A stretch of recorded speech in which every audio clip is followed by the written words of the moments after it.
नमस्कार दोस्तों, देखिए एमपी पटवारी का इस समय जो पेपर चल रहा है उसमें मैंने आपको वीडियो डाल दी है कि आपका जो है कट ऑफ कितना जाएगा और किस तरीके से जो है नॉर्मलाइजेशन होगा। नेक्स्ट वीडियो हम आपको बता रहे हैं कि आपका जो वेतन होगा, आपकी जो सैलरी होगी वो फर्स्ट ईयर कितनी होगी, ट्रेनिंग पीरियड में कितनी होगी, सेकेंड ईयर में कितनी होगी, थर्ड ईयर में कितनी होगी और आपका मूल वेतन क्या है। ट्रेनिंग होगी वो आपकी किस तरीके से होगी। तो देखिए ट्रेनिंग पीरियड आपका जो 6 महीने का रहेगा, जहाँ पर आरआई का सेंटर होता है। जैसे आप इंदौर में जाएंगे या भोपाल में जाएंगे, वहाँ आरआई सेंटर होता है, तो आरआई सेंटर पे आपको भेजा जाएगा। आपकी ट्रेनिंग पीरियड में नायब तहसीलदार, तहसीलदार, हो सकता है कि एसडीएम का भी हस्तक्षेप हो, लेकिन एसडीएम एक गजेटेड पोस्ट होती है, तो एसडीएम से मिलने का मौका आपको सिर्फ एक बार मिलेगा।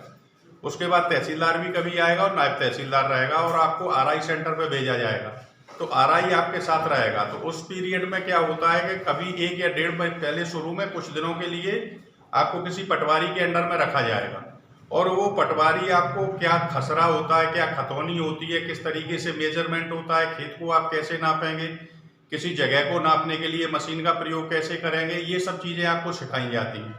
उसके बाद 3 महीने जो होता है आपको किताबी ज्ञान भी दिया जाएगा और उसके बाद जब लास्ट में 1.5 महीना बचता है तो फिर आपको जो है किसी पटवारी के अंडर में भेज दिया जाता है। इस तरीके से ये ट्रेनिंग पीरियड आपका चलता है।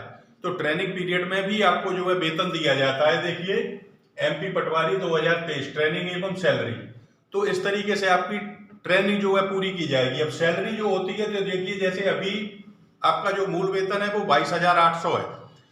अब इसमें क्या होता है, ट्रेनिंग पीरियड में आपको दिया जाएगा।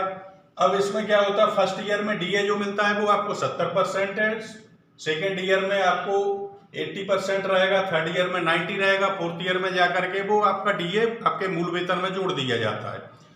तो किस तरीके से आपको जब ये मिलेगा और फिर कितने तरीके से आपका कटता है। हाउस अलाउंस भी मिलता है। जब आप रूरल एरिया में होते हैं तो आपका हाउस अलाउंस कम मिलता है। जब आप जो है किसी सिटी में होते हैं, आपका अपॉइंटमेंट होता है, तो हाउस अलाउंस आपको ज़्यादा मिलेगा।